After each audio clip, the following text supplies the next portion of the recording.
Welcome back to Under Oath. Welcome back to Under Oath. I'm my host, attorney Jeff Kaufman. Mm-hmm. See, James is my co-host. I'm sorry I didn't bring that up. That's fine. James John, co-host. Thank you. Okay. They ask me the weird questions. Like? The weird legal ones. Okay. And they always try to pretend it's not them. Asking for a friend? Yeah. I like that. Hey, I got a question. I was reading something on the internet. You mean offer you text you wrote your girlfriend?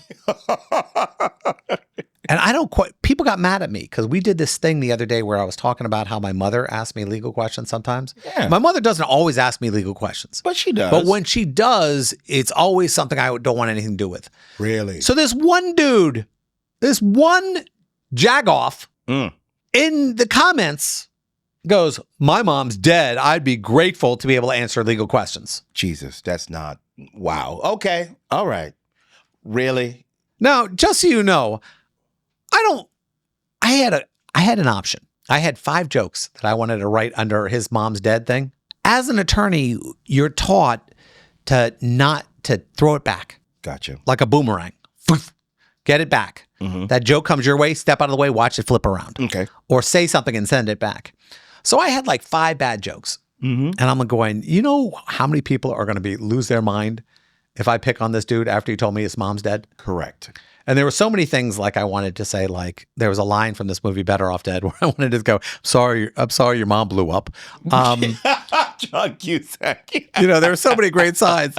See, that's the problem with, you have a very professional job and you're also a comedian. So you have to turn it off sometimes. I know you be sitting in the courtroom sometimes going, ooh, that's a funny joke I could say right now, but I can't let this go. Yeah. Oh, I have done some things in court. Yeah. I have done some things. I have said some things. And I look at, because every once in a while I see it on like a news report of my joke that went bad in a courtroom. You know, where this woman goes, I never said I was a perfect person. Never said you were. Yeah. You should not say that. Sometimes. But the good part about it is it's honest. Yeah. If you're going to spend a lot of time being upset at the world, then just stay in your house. Because you're going to be upset off the internet every day. Yeah. You're going to be upset every day. Just find a good video game to play and go into your, epic battles and don't care. You want to get your aggression out? Get it out on an orc or something like that. And can I make one statement when it comes to people on the internet? No one's ever changed their mind from you arguing with them on a social post. You know what? That's a good opinion, Jeff. You know, you know what? From now on, I think I'm an independent now. I rethought my position on that. You know what? Thank you. And from now on, my father is kind of racist. You're probably right. Not full blown, just kind of. Yeah. I'm upset with anybody doing the racist thing. What do you mean? Well, because we all are racist. You think so? Oh, everybody is. Gotcha. Everybody is.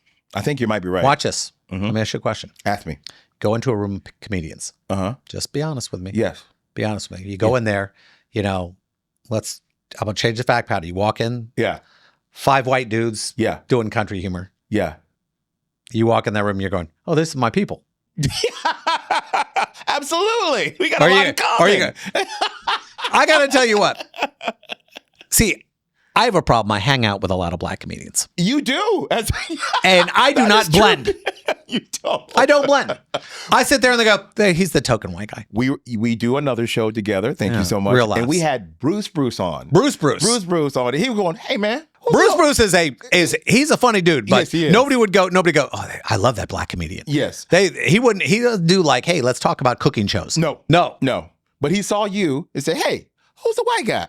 And I told him, I said, I'm that image to make sure you're not AI. And you have to like point the one guy who doesn't see click on the white Jewish white Jewish guy. But well, how do we know he's Jewish? You know. It's so you funny. see the last name? No, yes. but, I mean, it's funny. I was sitting there thinking to myself, and I'm looking in this room, and every time I talk about something really white, I get shut down immediately. Have you seen the new tax code? What? You think I pay my taxes? See? Racism is funny. If you don't care about it, that's when racism is the best. Yeah, oh my God. When we sit here and we laugh about the dumbest things, and I take a lot of heat, and I just kind of go, oh, that's a good one. Imagine if the public was privy to the green room of a bunch of comedians. You know how we are. We can't say half the things we say. No, not at all. If you guys were in a green room of comedians, your head would spin. Okay. I remember Ken one time going, Jeff, you can't wait to say the N-word, can you? I said, not to your face. And best joke ever. You know how much crap I took? And you know that's a joke. You know you don't mean that. You would think it is the perfect joke. Oh, my God. I could not have crafted a time joke better than that. And you know what? I heard somebody say, yeah, me too, Jeff. What? No, we're not on the same team. I know it was a good joke because Ken took a drink of Hennessy after that. Yes. That's pretty funny. Yeah. He got upset going, I wasted crown on this? No. I mean, we go to shows where people come after the show and they say things to you. Yes. And you're just going, wow, you were just so comfortable. You very. Are you comfortable? Very. Yeah, no. And they are comfortable. Yes. I don't want you comfortable with your racism. No. I want you to realize what you're saying. The reason you're saying it is because you're appreciating our differences. Correct. I can appreciate our differences. Yeah, why should we not? Okay, let me Jews, we have some screwed up food. Screw this. Yeah. Chris Tucker in Rush Hour True. uses he had Jewish writers on that movie. You could tell because he said the word gefilte fish. He did. And he tried to say it and it was in all the bloopers. Gefilte fish. You know why? Because he would never eat it. It is the grossest thing. It's part of a religious ceremony. It comes with its own jelly sometimes. It is like flaky crap. Cold fish. It's not and the not like best sushi. fish. No. It is like potato sushi. Yeah. It's horrible. It's not great. And we eat it because we've sat there for 3 hours and not eaten. That's what Passover is. You sit there and you fasted, and this is how you break the fast. You're starving. With all food you wouldn't eat. That's correct. That's how you do it. But I mean, I can laugh about that. Yes. And I would never, if somebody wanted to make that joke, I'd laugh all day long. We all would. We But all would. We're too sensitive. Not me. Not Too anymore. sensitive. All right. We're pretending we're a lawyer. Go ahead. All right, guys. Legally screwed one more time, man. Okay, this is a great one. Okay. Can I publicly shame For the my record, I have not heard or seen this. No, it's not. So whatever answer I'm giving, it's like I'm in a bar exam. Correct. And don't know the answer. Go ahead. And this is a really good one I got for you today. Can I publicly shame my neighbor for stealing if police won't act? Okay, all right, this is a good one. I've caught my Wisconsin neighbor on video stealing everything from sprinklers. Make it Michigan because I'm licensed in Michigan. Michigan, I mean. Neighbor on video stealing everything from sprinklers to porch cushions, and the police won't do anything. Can I legally plaster the neighborhood with posters calling him a thief or post a video online, or would that backfire on me? Ooh, I like the pettiness. Well, it's gonna backfire. All right, but you're gonna upset him. I don't know if it's petty. Is it? Vengeance shall be mine. Okay, Batman. I forgot. Yeah, vengeance shall be mine. I think vengeance isn't bad as long as you're covered. Legal vengeance is all right. good. Let's talk about some issues. Okay. Anytime you hang something on somebody else's stuff, it could be considered trespassing. Okay. So you're not worried about him suing, but you've now committed a crime by putting posters in places you might not be allowed to. What if I put the big poster in my own yard? Okay. Now you're thinking about a civil issue. Okay. Which would be called, I believe we would call that libel because you put it in writing. Slander is saying, libel is in writing. So if I put a poster in my yard, that would be a writing. What if? Now here's the thing. Okay. Here's the thing. There's an argument. There's a defense to libel and slander. Okay. Which is it true? That's what I was going to ask. Because if they have video of this person stealing, and I put the video up of him stealing. And it had to be in a public place and he didn't have to worry about it. And if it's sound or video, there could be a difference. But if it's in a place where you can't have an expectation of privacy, then yes, you can post it. You can put it out there. You know what exists now in neighborhoods where you can post this video? Everybody will see? Oh, you know. The ring videos. Ring videos. And everyone knows they exist now. Everybody knows they exist. There's this neighborhood thing where you can get your ring video. Everybody's connected. You can post your videos to it. They can see. It warns people about thieves in the area. It warns. You know what I don't like about that? What? Every once in a while. See, I don't live in a house anymore. I live in a condo. Okay. I'm not saying where because you people are nuts. Yes, they are. And every once in a while, I want to take. We have a hole to throw the garbage, which I love. I don't. There are no cans anymore. There's a hole. It's a hole. But my problem is my hole's at the end of the hallway. Okay. I'm at the far end, so I got to go all the way to the end, and it's like about 100 yards. Yeah. And I got to take that garbage there. Now I always don't want to dress fully. Oh. So I'm like in a robe. Okay. or, I can't do it in my drawers. No, you can't. Because I can't do that to my neighbors. No. Because I'm going to go, we pay to live here? With Naked McNaked over here? But I've looked pretty bad. What if the boxers if the boxers had like Kaufman and Lynn on the back? Yeah, I wear bamboo boxers. Wow. Yeah, I'm serious, man. Okay. I'm uppity. Yes, you are, man.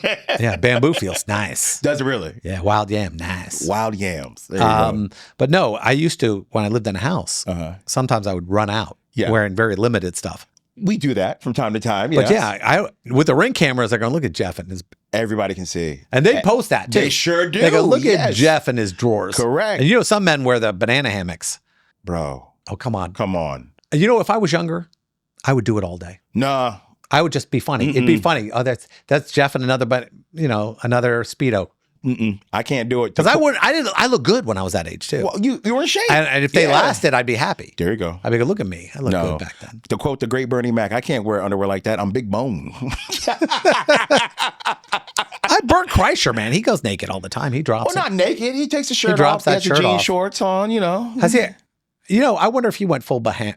I think it'd be funnier. I think he did banana hammock. Yeah, that would be hilarious. Bert, come on. Yeah. Next special. Trust me, if you think the shirt thing's funny, James knows. Yeah, James has experience. I do. You go full banana hammock. Yes, dude. I'd laugh the whole show. Gotcha. You could say anything. You could burp, and I'd laugh. Gotcha. Now his name being Bert. He should have Bert from Sesame Street on the underwear. Yes, with Ernie on the back. Yes. Yeah.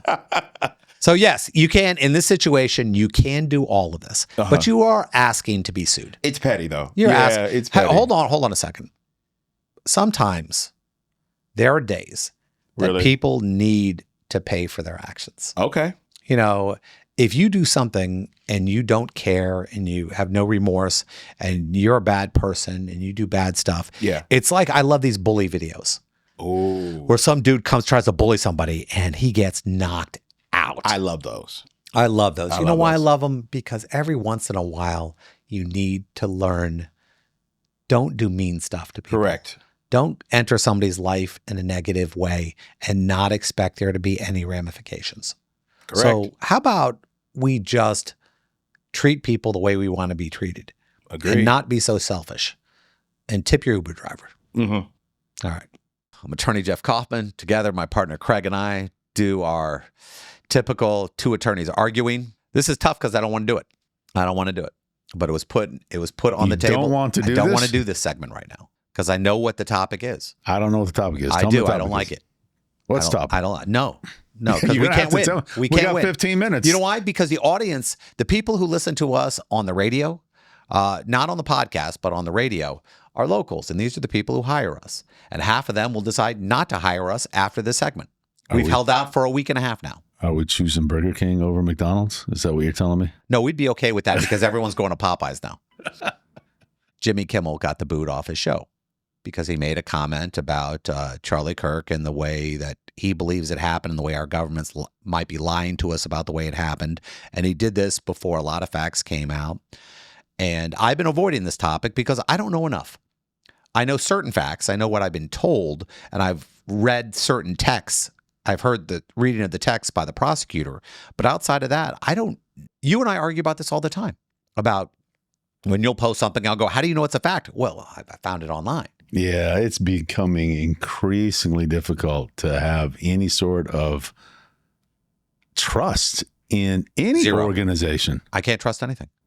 I can't trust ABC, CNN. Sometimes I can't trust Fox. Sometimes I can't trust, some of my friends who might have gotten duped. I can't trust a They politician telling really me. think that something happened and they post it and then, I can't trust the picture. I've fallen victim to Or the video. same thing before. Like you think something's true and it turns out it's not.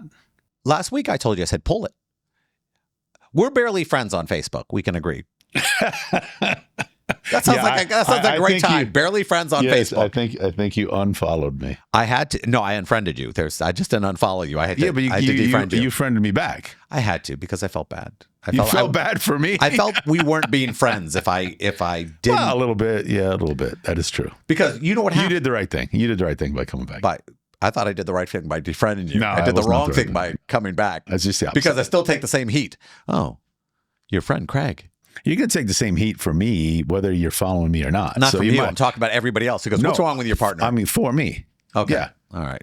You're going to see that whether you're friends with me on Facebook or not. They're still going to approach you and say, hey, how are you friends with this so-called maniac? Now, the only thing I'm trusting right now are the texts. Can't trust a text. The texts that have been read.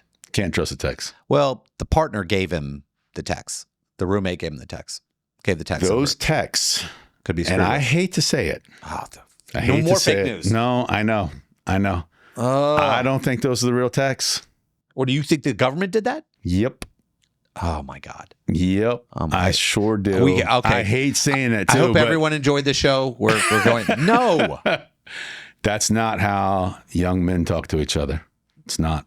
How do you know? You're not 22. When's the last time you used the word retrieve? I'm going to go retrieve my gun. You know what those texts sound like? It sounds like somebody who is not born in the United States, who might have a really good understanding of the English language, but wasn't here, didn't grow up here. I'm going to go get my vehicle. Are you You're going to go get your vehicle? It's the Russians? Do you mean You tell me the Russians are doing this? you're going to go get your car? Please don't say Russian collusion. I can't I don't handle know that. who. I don't know who. It sounds But more those like legal texts jargon. do not read the way I would expect for two young men to be exchanging ideas with each other. I think it was illegal. You know the way That they is somebody who understands Okay. the English language, who is trying to put together what they call a credible text between these two folks, and they use this language. Isn't it curious to you that there's no timestamps on any of these? When did these texts get exchanged? The only thing I was going by was I listened to the prosecutor's office read these texts line for line. Yes. And it the didn't one thing it didn't scream out to you, oh my God, there is no way this is real. There's no way people talk to each other like this. Well, there was one thing I did know. You and I had a conversation the day before. Now, I'm ex-military. I fired many weapons. When they talk about this 200-yard shot and they're going, this was so difficult, you and I agreed it wasn't difficult. If Not you at have the all. right thing, and they go, well, he's got this World War II rifle. And I said to you, I said, it depends on this if he had a good scope. And the gun had a $2,000 scope on it. My buddies, I would go hunting when I was a kid because 8 years old. In South Dakota, you're allowed to hunt basically when you're 12. A bunch of 8-year-olds going out So shooting 12 animals and bigger than them. 13-year-old kids can hit a deer at 300 yards. Not even a problem. It's not even considered like, oh, wow, what a great shot. So especially if you're at an elevation. To be honest with everybody who talks about this being a good shot, this is like just basically hitting a target. This was just not a situation. Charlie was sitting in a chair, not moving. It wasn't like Trump who's standing and the wind could have been blowing or he could be turning his head. You're a stationary target. And in this situation, I'm going to say something which is really difficult. At 2 p.m. that day, I see a video pop up, and I see the shooting, and that was before they pulled them all. I've never hated the internet more.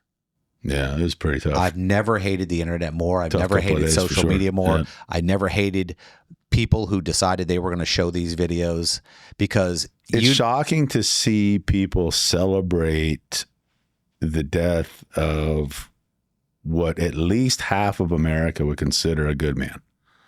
To celebrate, to cheer and throw parties and then to confront people who are having prayer vigils. I mean, they're not even out there protesting. They're just trying to interrupt peaceful vigils.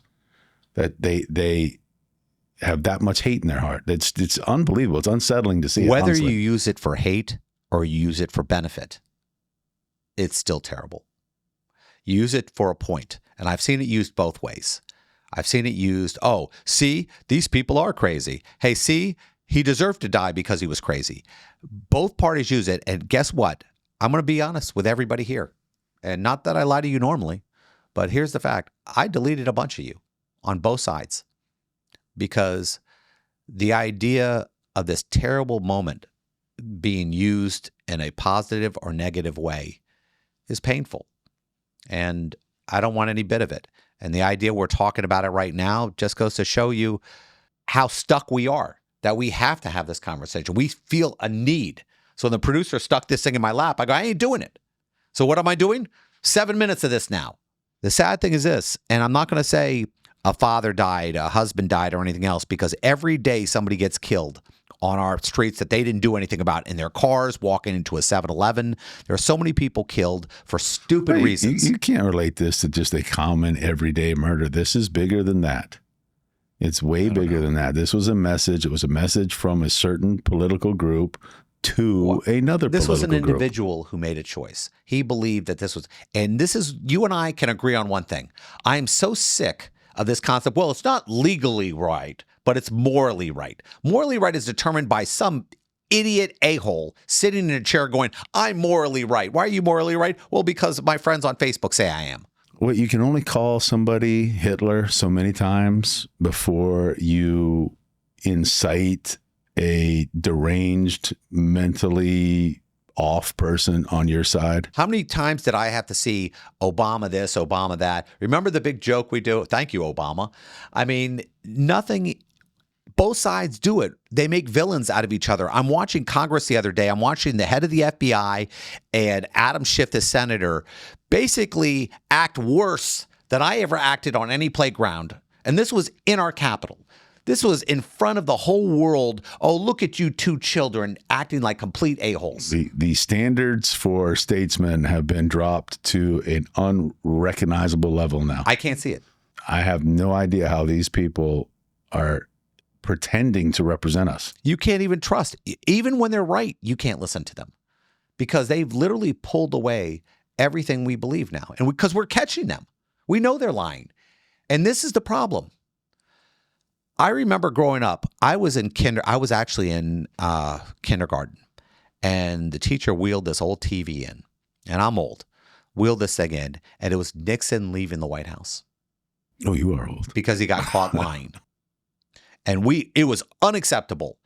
We are not allowed to be lied to over something he had nothing to do with. And so everyone's going, well, Nixon's a liar. Nixon lied about finding out about something afterwards. He wasn't involved in doing it. It'd be like somebody going, hey, man, I robbed that jewelry store. I didn't know. I didn't know. You did know. I'm sorry. I didn't know. They told you afterwards. Well, yeah, afterwards, but I'm going to lose my job because now we got politicians engaging in actual crime. Intentional lies. Yes. Intentional. And not only... And well, hold on. Not intentional lies to protect themselves from their reputation, but to advance a viewpoint, to advance an agenda.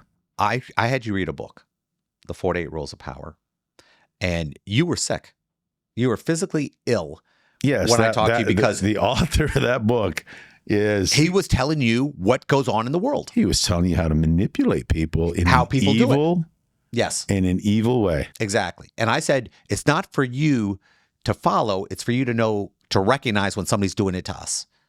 And how many times have you said to me, now that I read, oh my God, Jeff, that's you're doing the thing. That's what these people are doing. Yeah. Absolutely. They are heinous people. And right now, we're at a time where I don't know if we can turn back. I don't know. Are we past the point of no return with this stuff where we can have a regular dialogue? I think this next 6-8 months will tell us whether or not we are. I don't know. I think we're screwed. I think we're screwed. I think we now, you said to me, I was watching this Russian spy talk about destabilizing the U.S. I think Briznikov was the name. It was an old Donahue interview. And he said, Donahue, for those people that don't know, was a host of a show if you know a who Donahue time ago. Is. Okay. He was a talk show, kind of like before Oprah, kind of like what Oprah would. Well, now would Oprah's do. old now too. Yeah, well, that's true. So I'm dating Jimmy myself Fallon now. He worse. ain't here no more. Anyway, he was on Donahue, and it's really chilling.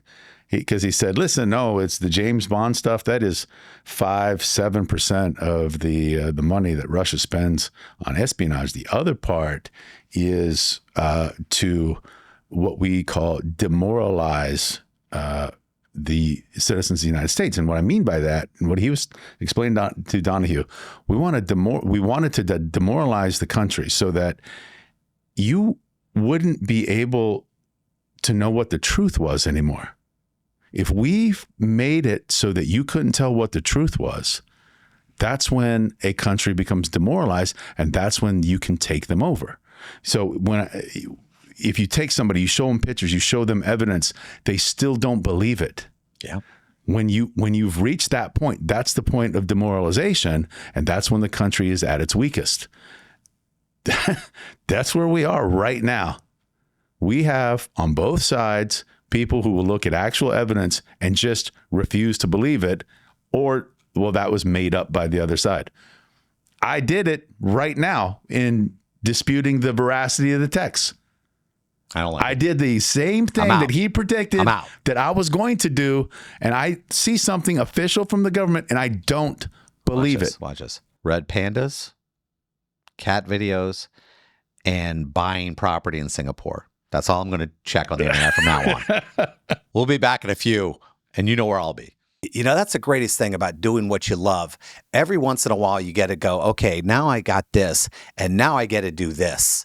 I mean, how cool is it? You go, listen, I know I'm on tour, I'm doing my show, but now I'm going to do some jazz. I really love that. Yes. Having choices. You know, having choices. I read this book, Your Erroneous Zones, by Dr. Dwayne Dyer when I was like 18. And there was this chapter in there that said, make your vacation your vocation.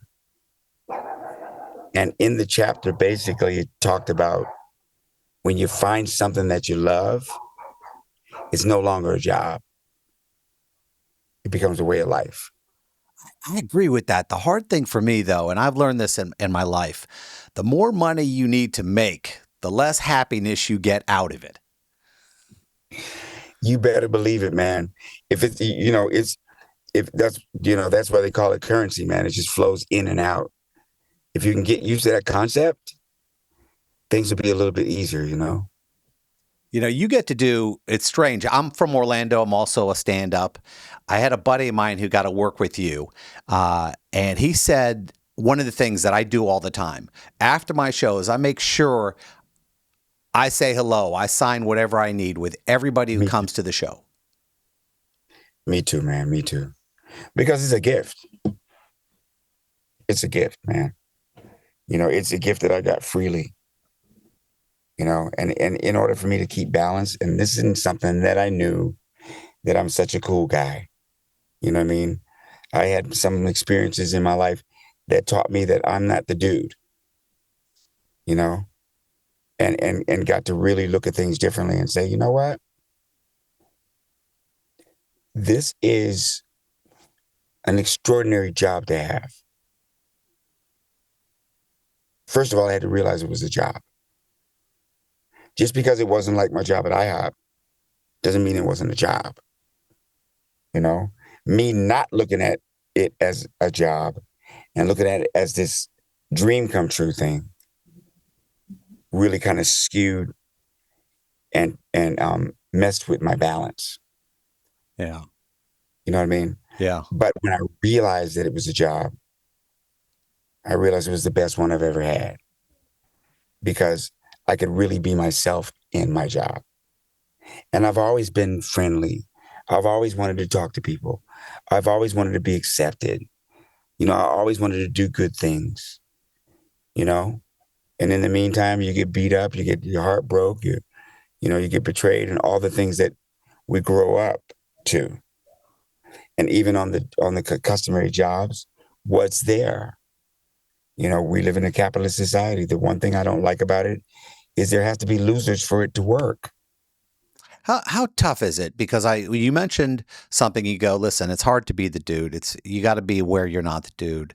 How tough is it when your managers and your agents are all saying, hey, listen, you know, could you stay in your lane? Could you just stick with this? This is where the money is. And you go, no, I want to do this. I love this.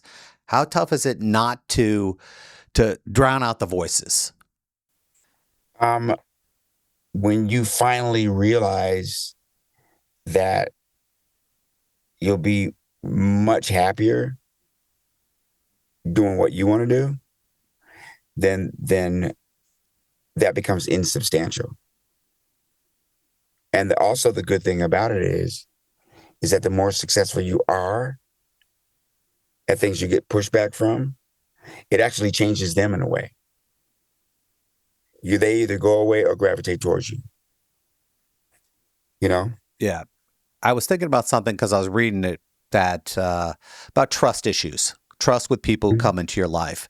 And when people come into your life, when you're already somebody, it's a little harder to trust them. I mean, for example, you and Martin started off when you guys didn't have too much, and you're still working together. I mean, you have a new show, Varnell. I mean, this is a friendship you've had for decades.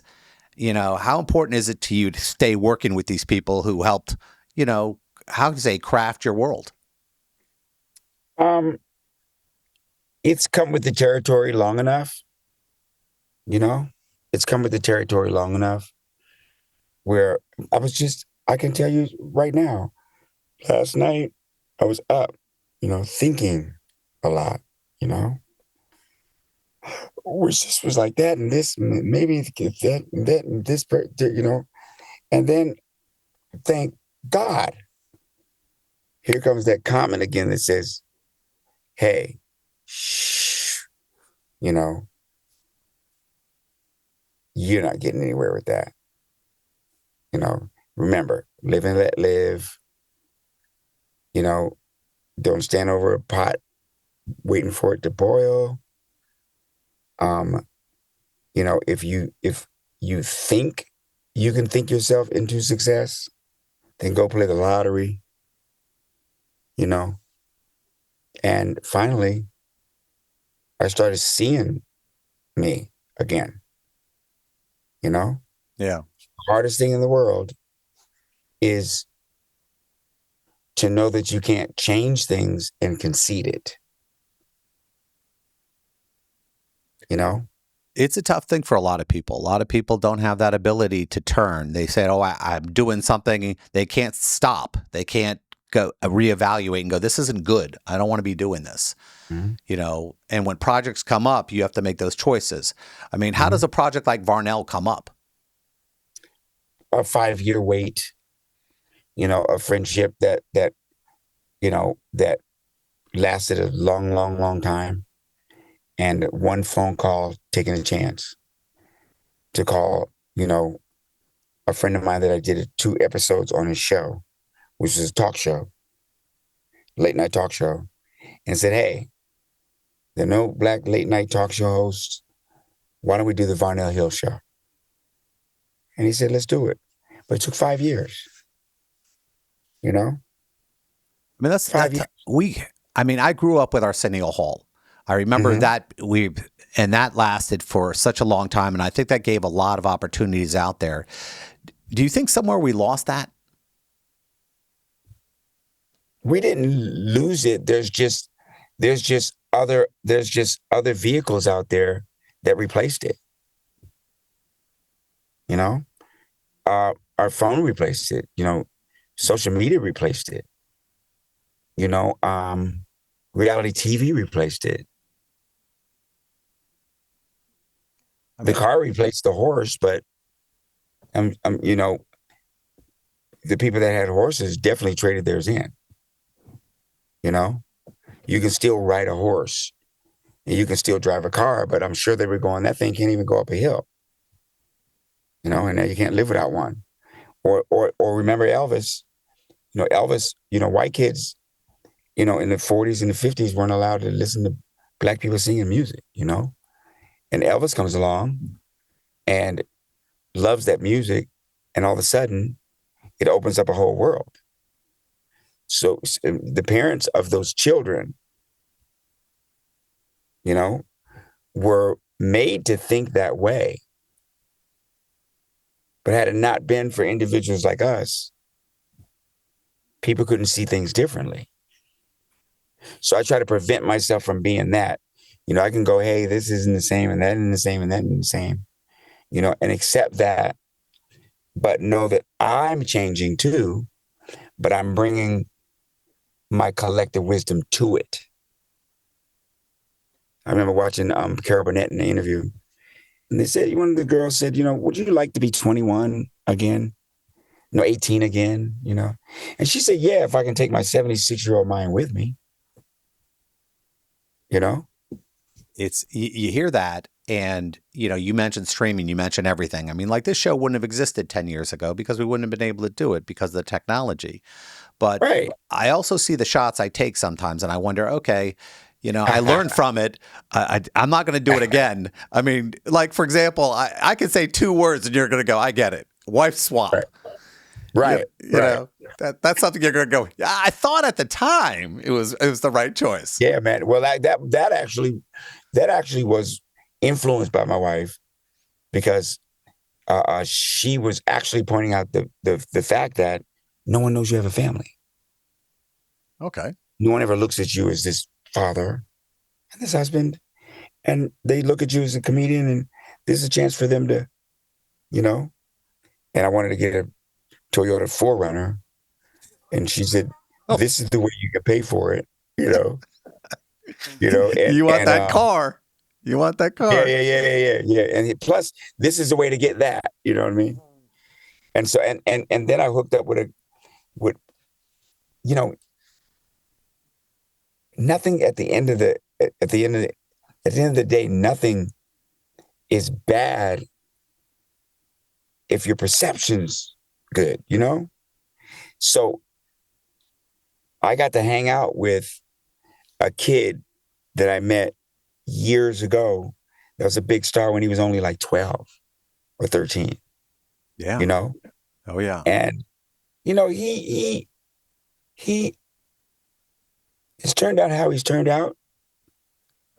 And he's still I just interviewed Corey, believe it or not, a couple weeks ago, and I'll tell you what, he's still fighting for what he loves. I mean, I don't have a problem with that. I know people hate people fighting for their dreams, but I'm not going to have a problem with it. And he's living his life. Yeah. One thing he is he's not dead. I know he wishes his friend was here. I knew him too. Yeah. Corey Haim. Yeah. And do what makes you happy, bro. And the moral of our episode kind of turned into that. So I told my wife, when this is over and we have the last talk, let me handle it. Because I know how these shows are. Oh yeah. They're going after someone. Don't let it be us, right? Don't let it be us. Right. Especially her. She's so sensitive. Yeah. So I told her, don't say a thing, man. Let me handle it. And she did. And sure enough, tears are starting to well up in her eye, and I tap her on her knee and I go, remember I said don't say anything. So let me take this from here. You know what I mean? It's tough. Reality television is the exact opposite. There's no reality to it. At the end, because there are writers. There are writers at the end of a reality television show. You go, how are there writers? It's a big rig. Yeah. How does every talk show I get on, every game show I get on, I lose and I win the first round? Yep. How does every cooking show I get on, I lose and I'm the only one that can really cook? I told a friend of mine, I'm friends with Lou Ferrigno, and he was on The Apprentice, and he was telling me everything he was going to do. And I told him, no, don't do any of that. Have like 8 single lines that you can use to keep you interesting, and they'll keep you on. And that's the trick of it. And it's embarrassing, but that's the way it goes. Right. He got extravagant. It's true. Now, I'm going to ask a question because you're doing the new show, Varnell, and the first day you step on that set, is it, oh my God, it feels like I went back in time, or is it like I'm exactly where I'm supposed to be? I couldn't talk. I couldn't read. I couldn't do anything because I was so overwhelmed by the miracle of it. I mean, my picture was everywhere. Everybody was like, congratulations to you. You deserve it. And I was like Saving Private Ryan, man. I was like, or I was like Morgan Freeman's character in Glory, when he got the stripes, and he turns to the sergeant and goes, I'm not sure I'm wanting all this, sir. You know what I mean? Yeah. Yeah, man. And I had to finally say, you're going to blow it if you don't acknowledge this is happening. And I started owning it and reading better and really getting into the work of it. But I'm going to tell you, the gravity of God's mercy, I never knew until that moment, man. Hold on, this little Oh girl. no, you got kids. How you doing? She's going to. She's doing. She's going to preschool for the first time. I'm Jeff. How are you doing? Good. Are you ready? This is only my second kid coming into an episode, so I feel pretty good about this. What? Yeah, I'm telling you. We have 3 kids. Yeah. 7. Yeah. Okay, come on. Say bye to Daddy. We'll see Well, you. they're big. Bye. Take care, Bye. sweetie. Wow. She hasn't been away from us. She's 4 years old. This is the first time she's going to. It's gonna be a tough day for you, Dad. It's gonna And be a tough day. sheesh. You know, the hardest thing is, this is your first kids you think are important, but it's strange how later you go, you're living this dad life again. We're a little old to be playing dad again. Yeah, man. Do you appreciate it more? I do. It's just tiring because she's got the energy and I don't, man. Let's play and I feel bad, but I'm like, Dad, I gotta take a nap, or go do this and go do that. But she doesn't love me any less. And we have a great time. We came from Disneyland last night again. Yeah. My 15-year-old's playing soccer. My 19-year-old's going to college. My 29-year-old is working. My 31-year-old is a nanny. My 34-year-old is in an adult assisted environment. He's got a job at Baskin and Robbins, and my oldest is, still trying to find his way. Aren't we all? Yeah, Aren't we man. all, man? I got about a minute left, and I guess the question I want to ask is, and I think this is very important because I think it's important to all our listeners, when I get to talk to somebody in your position. When things are tough, when you haven't had that job in a month or two and you're coming off a setback, what do you do to rise? I usually I usually turn to my creative self, and my big thing is documentaries because I can look at different periods of time and I can draw an analysis of a full picture. Like when I saw my last freaking news story of watching those kids starve, I grabbed a BBC documentary of the Crusades because I like to go back to the beginning of something that started that so I can understand it better, if that makes any sense. Yeah, I read a book recently called The 48 Rules of Power, and it breaks down a lot of people's issues. And it's not something you should follow, but it's something you should be aware of. Mm-hmm. And learning from history is an important concept. And I think a lot of us don't appreciate that people's failures before us are lessons for us today. So yeah. And revelations in reality. I saw one about the coal miner wars in Virginia and Pennsylvania. I mean, those guys literally had gun battles. Oh, yeah. Scabs coming. And the Gilded Age, I watched another one. And damn if it wasn't black and white people working together just like at McDonald's today. Damn if they weren't all in the same soup line or pay line or standing there with each other just laughing with black soot on them. We're all just trying to get to the next day, Tommy. Hey, man, yeah, it's we're a hell of a quilt. Yep. We just can't have nobody putting a whole blanket over our eyes. I support that. Well, Tommy, I can't tell you how great this is. Hopefully I'll get to see you on the road doing some stand-up soon.